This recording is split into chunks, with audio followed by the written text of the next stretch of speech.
underprivileged children have dreams, they have aspirations, same as anybody else, but they're held back from pursuing it. And it's largely due to the lack of resources. So I feel like providing them with computer labs, it could really, really see them thrive. And the thing is, it's not just going to benefit them. We'll see a huge change in the community that they're from.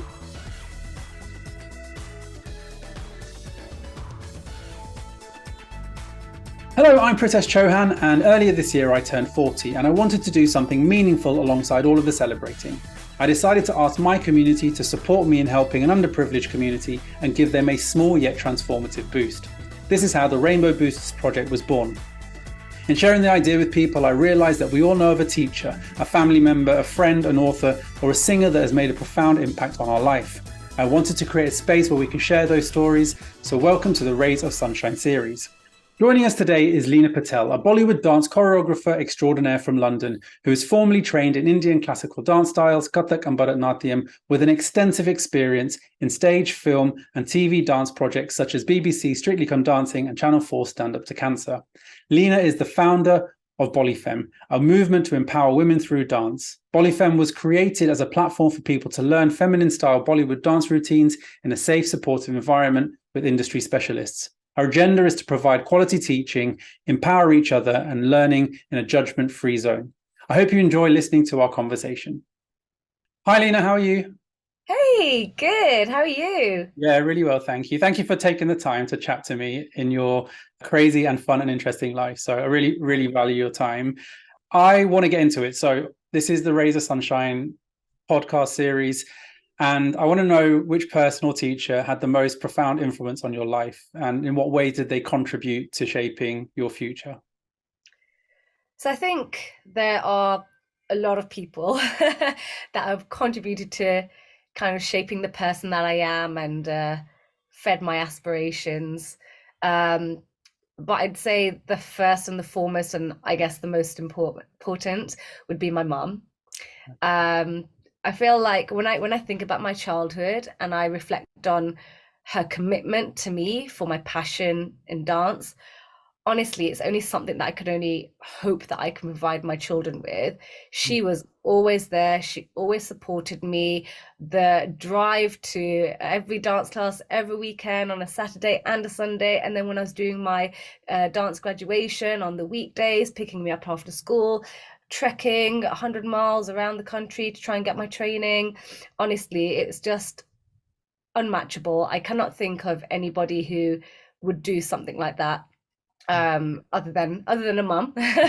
Yeah. And yeah, I mean, she really, really supported all my aspirations. She challenged me at the best of times when she disagreed with anything that I kind of presented to her with. When I stepped out of line, she kind of, scolded me, taught me all the qualities basically that makes me the person that I am today. Yeah. And yeah, I really cherish her. I feel like she's an amazing woman. She's a very inspiring woman. I mean, my family come from a working class background. So for her, she's kind of always encouraged me to work really hard, aim high, so that I could have a better life compared to what she's had. And I think that's quite telling of many of us who are first gen in this country. Our parents really had that struggle when they moved from other countries. They had barely any money, didn't know anybody in the country, had to basically build up their life from scratch. So now that they've built that, they want us to take it up to the next level. And my mum she's always about that. Yeah. So yeah, I think it's all certainly shaped the person that I am, my mindset, my aspirations. Majority of it has come from her. And then along the way, I guess in life, you meet other idols and inspiration from other people. So that's kind of fed in as well.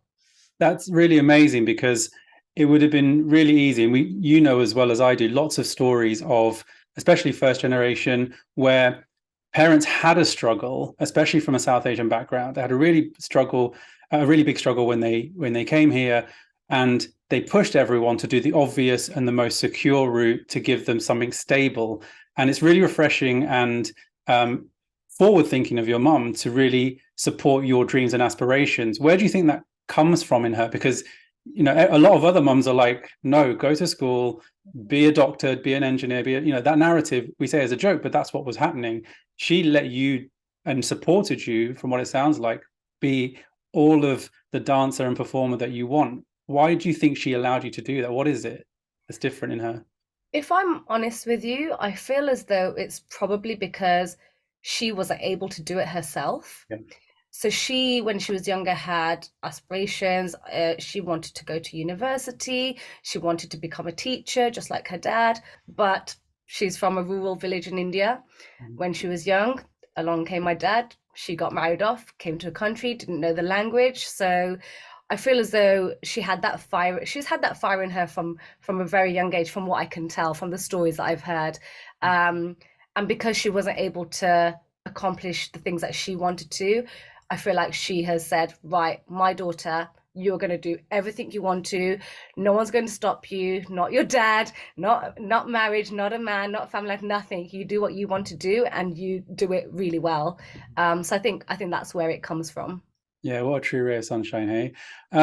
You're really passionate yourself about showing women and young girls that they can really achieve their dreams in a similar way to your mum, with hard work, determination. Where has that drive within you come from, and why is it so important for you to create a platform for others? But when I was younger, come back to my mom, she'd always tell me, do what you want to do in life, and do it to your best ability. I feel like that definitely stuck, and is a prime source of, I guess, motivation for me. Um, so I was in Birmingham, a very kind of sheltered, protected, happy life with my parents, and kind of moved to a big, bustling city, fast-paced London. When I came to university, I think that's where the change happened. I was always very optimistic about life, just always. I don't know where that came from, but I've just always been that sort of a person. And so I brought that optimism to London when I moved, and had a great time joining a dance company, and achieved some of my best achievements within the company as well. But I don't think I was quite ready for London life, and also the dance industry. Things have changed now, which is great, but back then it wasn't as healthy as one would imagine. Yeah. So I felt like during that time I was kind of fully exposed to some of the negativity that I'd previously been protected from when I was in Birmingham. Um, so yeah, amongst all the great things, sadly there was kind of exposure to toxicity, unhealthy competition, pitting people against each other, particularly females, and again body shaming, particularly females again. Mm. So you kind of don't see it for a while because you're stuck in this kind of bubble, and like it's all you know, and you just kind of go with the flow. But then when you do see it, it's literally all you can see. Yeah. And that was a turning point in my life where I was like, it's my mission. I have to change the dance scene. This cannot continue. It's not healthy for any of us. It's breaking friendships, it's breaking relationships. Um, and so ever since then, I created a safe space for dancers, which kind of progressed on to leading on to Bollyfemme, um, where I basically try to promote a healthy platform for dancers or budding dancers or people who just love to dance in their spare time, to learn and thrive, I suppose, in a environment where they learn to support each other, help each other, build up confidence, ultimately empower each other. Yeah.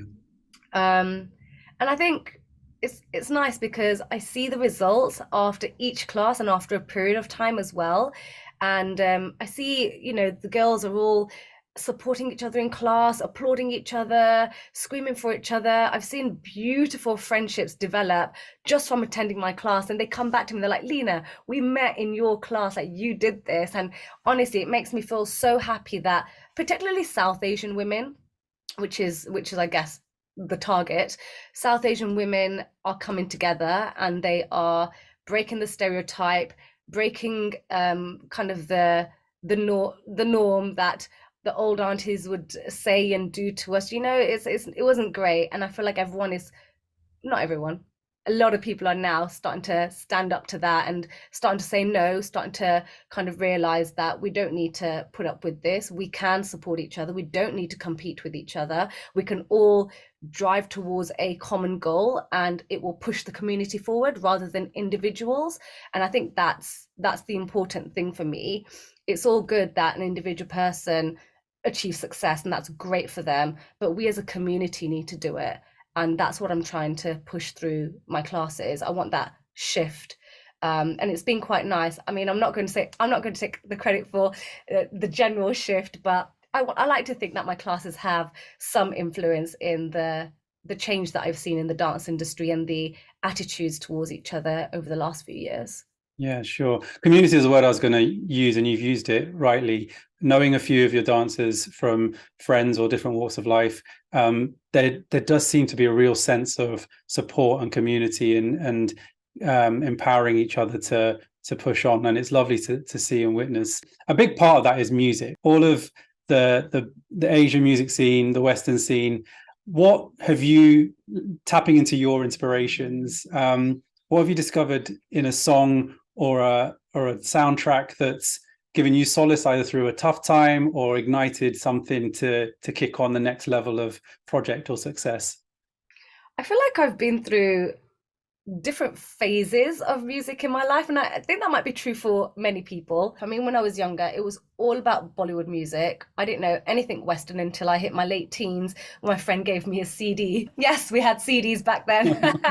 A CD of, I think there was Beyonce, there was Jay-Z, there was Linkin Park, and J-Lo. Yeah. And honestly, today they are still my favorites. Yeah. But Beyonce, Queen Bee, shower us with your soulful voice and lyrics. Honestly, I feel like when I think about tough times, good times, times when I've needed help or inspiration, if I have to pick one artist, Yeah. it's her. And I don't think this is new to anybody. No. I'm like one of her biggest fans. Yeah, I feel like her music just hits a different note in you. Her voice is just amazing. That her lyrics are very, very impactful, and you can relate to them. Namely, some of her songs, like the soulful ones, like "If I Were a Boy" or "Independent Women." Those songs have kind of helped me through tough times. Yeah. And when I say help me through, honestly, like it really pulled me through. Because I'm not one to talk about my feelings very much. I kind of keep my feelings to myself. I don't discuss it as much. So I feel like music does help me to process that. Yeah. And then I guess for the good times, Who Run the World is like my ultimate, yes, female empowerment. Let's go. Thank you, Queen Bee. she's just an example of for us, ray of sunshine, comes in different shapes of sizes. You've gone from your mum, who we all are blessed to have, someone that guides us and shapes us from where we're growing up, to then what we're exposed to and the people around us and those massive influences. And she's definitely been a massive part of that movement. And you can see she's on tour right now in the UK, and you can just see how important she is for people. And it's not just we'll go and watch Beyonce. It's like they want to be part of that moment to really feel that they had the impact that they know that she will have on their life from rinsing those songs and those CDs.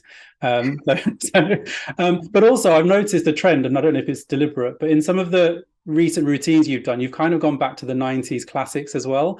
So I can tell that there's all of that deep Bollywood love is still pulling through. The 90s is now retro, right? So it's hilarious that all of those songs have been coming back and sampling. But yeah, it still seems to be very prominent in your execution of your classes. Yeah, do you know what? When it comes to dance, you can't get better than the 90s music.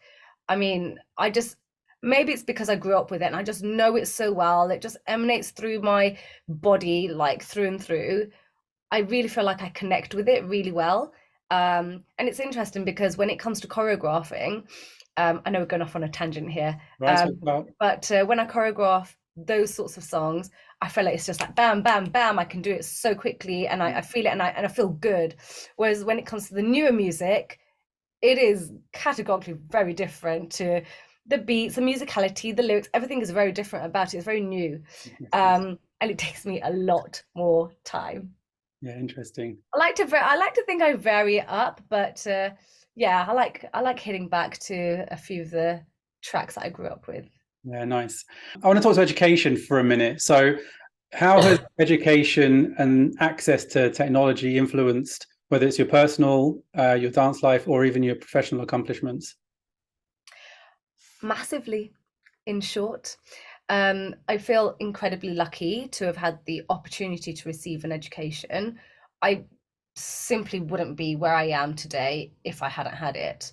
Having the option to study, school, sixth form, university, it all just made me work harder to obtain my goals because I knew what I wanted to do. So all throughout my schooling years, I was just pushing and pushing. I wasn't naturally gifted at school. I had to work hard to get my grades.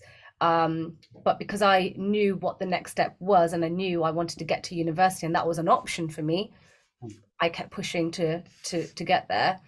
Um, and a lot of our work, I mean, I can remember from kind of school age till now, requires the use of computers and internet. Um, you know, when I was studying medicine, we'd have to research papers and studies. So how do we access these? I mean, we've got a library with these giant files and books, but you know, that all takes time. And if someone else is using them, you can't use them. Whereas on the internet, everyone's got access all the time at your dispense. So, you know, it's really priceless being able to have access to these things. Um, some of our exams were on computers as well. And even actually, when it comes to my dance career, I received an extensive education, is what I call it, from my guru. And then I've used and I still use technology to maintain my business in multiple ways. So I just it's very hard for me to express how integral education and technology has been in helping me become the person that I am and maintain this dual career. We're a similar age and generation, and it feels like we still are grateful for those things because we can see the difference. Whereas, you know, we've both got two boys, and they will grow up in a phase where it's, as quite rightly in the way you talked about evolution, just as such a natural thing for them. So they will just go, well, we've just got it and we should just make it. And I think that's where this digital divide for the students that we're trying to help, we're trying to go that they can't even think about their future equally because it would be in a similar way to us, something that they feel grateful about rather than it becoming so innate in their world as they grow up. So yeah, I get this sense when you're talking, I can see on your face this real sense of gratitude for having all of those things around. And it's quite interesting when I talk to the boys around some of the things around tech and how they respond. You can tell that it's just an expectation and it's a lifeline that we see it as, but they just see it as a norm. But on the flip side, the kids in India that we're helping, they see it as a massive lifeline and they will embrace it and use it because it's not a norm. So it's interesting to hear your perspective on that. You alluded to it, and for anyone that doesn't know you that's listening to this, you're actually a GP during the day, right? Which I find fascinating, because in the day you're a GP and deal with everything that comes with that, and then you run your classes, rehearse, and perform in the evenings and weekends. Knowing you, I know you get heaps of satisfaction from managing this double life on top of obviously being a fabulous mother. How have you managed to find a happy balance between both those worlds? Because I really get the sense that you do like enjoy the double edge. Sometimes people go, it's one's offsetting the other, or I'm doing one and I'm hiding the other, or whatever it is. But you've really embraced both worlds and managed to be successful in them. How have you managed to do that? It's not easy. It's not easy, and I like to be busy. Yeah, I was looking for tips because I'm trying to figure it out. Striking a balance, it is hard work, don't get me wrong, and it's harder with every additional member of the family that arrives. So it has been progressively getting harder and harder. But to be honest, I think about this very deeply because so many people ask me. But I think it all comes down to prioritizing and deciding what you are able to sacrifice, what you're not willing to sacrifice, and basically working from there. So, for example, I need dance. I don't want to dance. I need dance. I Yeah. need dance to keep me happy mentally, physically. I need it to maintain my creative outlet, my dance business that I now have as well. So that is priority. I need to work. I like working. I spent many years studying to become a doctor. I like to know that I have a set salary. Yeah. Dance, it's kind of ad hoc. Whatever you get is what you get per season. You know, there's not a set salary, there's not a set fee. So I need work, next priority. And family, I need to and want to be there for my boys, my husband, the rest of my family as well. I want to provide the best for them. I want to be present in the moment, not kind of distracted on my phone or talking to somebody else while I'm with them. Like I want to be fully with them. Priority number three. So I've got three priorities there, not in that order, obviously. um, and I base my whole life around these three things. Um, and it's not easy. I know for some people having one or two priorities is hard enough, but for me this works. For Mm. my kind of personality, I'd say this works because I like to be busy. I don't like sitting around. I rarely sit down and watch TV. Well, actually, I'm forced to do it now because my husband likes to watch TV in the evening, and obviously that's one of my priorities, spending time with my family. So I also sit down, watch TV in the evenings, but any other time, especially if I'm by myself, you will not see me stop. Like I look at my smartwatch every now and then. I'm like, wow, I've done like 10,000 steps before it's even 2 p.m. And it's because I'm just constantly doing things. And I think that's just my personality. And that is how I manage these three priorities in my life in balance with each other. If one kind of so they're all in balance. I think of it as an equilibrium. If one sets off a balance, I can immediately feel it. So if I'm not dancing enough, I feel it and I feel low. I want to start moving. I need to get out. I need to do stuff. I get really like on edge. Similarly, if I don't have that consistency, that set routine with work, I feel it again. It's too ad hoc, it's too sparse. So I do feel the negative effects of not having that equilibrium, which is why I need it and I try and try and maintain it, I suppose. So the things that I've sacrificed, and I think the biggest thing is social life. Mm. But I had to make this work for me. I had to drop the social life, not drop it fully. I still attend the events that I think are important to my friends and important to me. I have a very supportive husband and family. I have to say, I'm so lucky. I feel so blessed with my family, my husband, my in-laws. All of them are super supportive of what I do. They're always there. If I need any help, like I don't have to think twice. I've got people to help me. And my personality is such that I don't like asking for help, but two kids later, you realize you just have to ask for help. Yeah. Yeah, you do. um, Yeah. yeah, and I guess the other pointer I'd suggest is timekeeping. I feel like I'm quite disciplined with my timekeeping, which plays a massive role in being able to manage this sort of lifestyle that I want to maintain. So yeah, I like to keep busy, suits my personality. Keep up Yeah. with it. Yeah, some great tips and really inspiring to hear your perspective and on to prioritize and focus on the things that you just don't want to compromise on, and then you make choices, and we're all a version of our choices.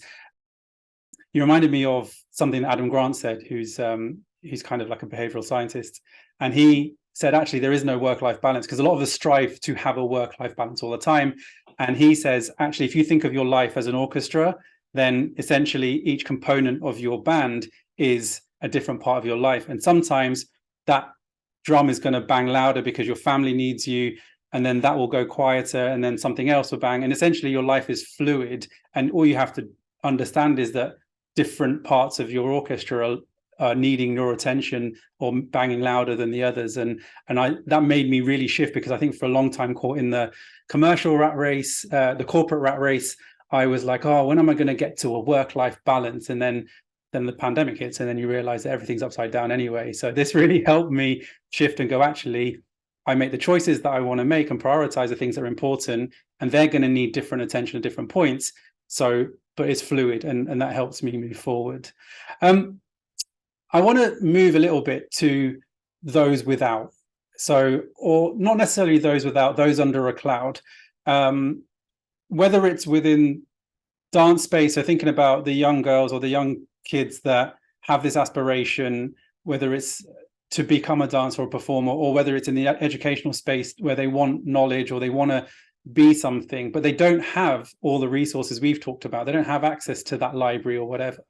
What advice do you give to someone in that position? Because we're coming across quite a lot of those in the exploration of this project, that there are people that you just go, oh, you actually don't even have the first bit. So what do you say to someone like that? Don't stop trying, first and foremost. I know it must be difficult. I think it's hard for us to really understand it because we've had it from day one.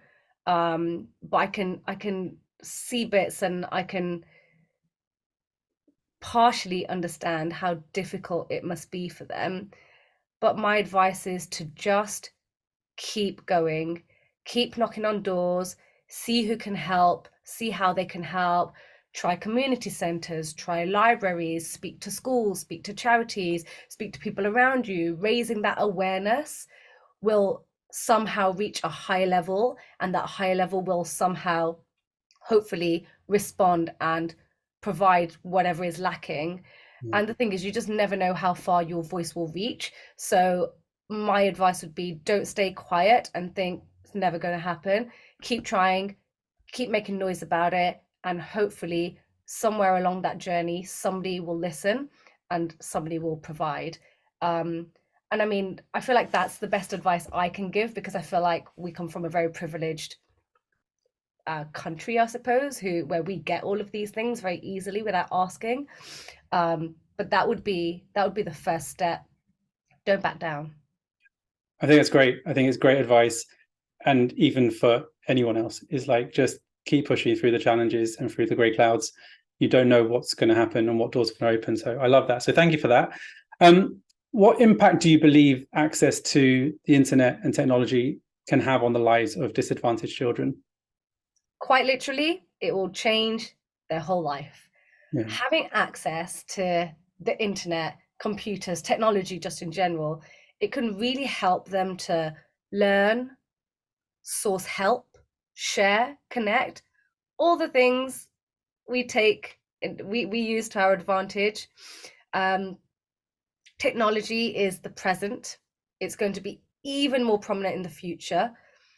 I feel like it's needed. Everybody should have access to this. It can help a child lead a completely different life. It will open up so many opportunities for them, and it will be completely different to what they've experienced in life thus far. It will help them to use their full potential with this sort of access, and it can um, help them to aspire towards higher goals, lucrative careers, even. Yeah. A huge impact, and a positive impact, I feel, is what it will have. Yeah. Yeah. Thank you. Um, you have supported different projects in your journey. There's loads of stuff going on. Why do you think it's important for individuals and organizations to support initiatives like Rainbow Boosters, just projects in general, which aim to support those underprivileged communities or schools in this example? Why is it important that we actually do something? Gosh, it's so important. We need to provide equal access for everyone. Why should we not have equal access and equal opportunities? I think we all need to, not just the organizations, but just as individuals as well, donating to these organizations. We need to all make more of an effort to narrow this gap in social inequality. Underprivileged children have dreams, they have aspirations, same as anybody else, but they're held back from pursuing it. And it's largely due to the lack of resources. So I feel like providing them with computer labs, it could really, really see them thrive. And the thing is, it's not just going to benefit them. We'll see a huge change in the community that they're from, Yeah. and it will just push them all forward. And I think it's needed, and I think these organizations are doing a fantastic job. I just wish there was more awareness, Yeah. and I'll definitely be pushing from my side. Thank you. Really important message. So thank you for that. So one of the things that I always ask everyone to close out is there a particular quote, a positive message that has served as a constant source of inspiration and motivation for you throughout your life? I'm going to try and guess that it might or might not be a Beyonce lyric, but I'm just going to, if it is You'd think a lot of Beyonce lyrics would have been inspiring and have carried me through, but I think it takes me back to a moment in high school that I had. I don't know where it came from, but there was a quote. We had to do a presentation, and mine was everyone did all these various topics, so I can't even remember what they were. Mine turned out to be something very philosophical. And I ended that presentation with a quote saying, "Life is a gift, value it." And this has stuck by me from day one. And I always try, obviously I have my down days where I forget about this quote, but I always try to remind myself to live each day to my fullest potential. And if it's not each day, at least do the things that I want to do and what I aspire to do. If I don't reach it, fine. But if I kind of work towards it, at least I'll get somewhere close to that goal, and I'd feel that satisfaction. Life is a gift, value it. What a beautiful message. Thank you so much for taking the time out to share your stories and give us some insight into your life. This Rays of Sunshine series is linked to the Rainbow Boosters project, where we're supporting underprivileged children by connecting them to the internet and a community to ensure that they don't get left behind in a digital world. You can check out more at rainbowboosters.com. All the links and the comments will be below, and the next episode will be with you in a few days. Leena, thank you so much and hope to see you soon. Thank you so much.